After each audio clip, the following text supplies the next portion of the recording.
Jeudi 15 août, dans la soirée, une attaque de colons juifs contre une localité palestinienne de Cisjordanie occupée a fait un mort et un blessé grave selon l'autorité palestinienne.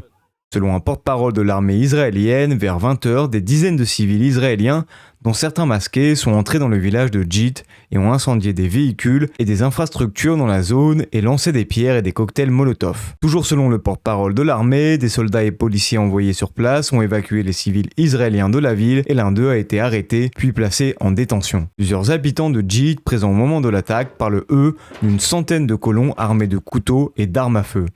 لابسين زي كامل لباس موحد سلاح ابيض سلاح رشاش معهم سلاح كاتم صوت كان معهم وكانوا يعني الهدف من الهجوم هذا انه الحرق او القتل او تدمير بس يعني. Selon le ministère palestinien de la Santé, l'attaque a fait un mort tombé sous les balles de colons et un blessé grave.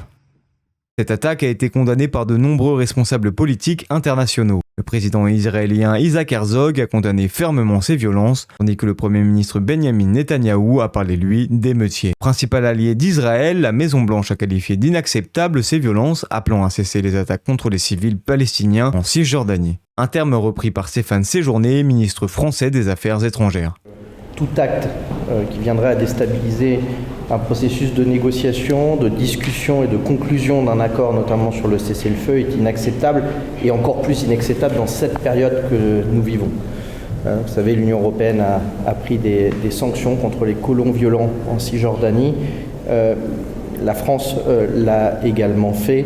De son côté, l'ONU a jugé horribles les attaques de colons israéliens.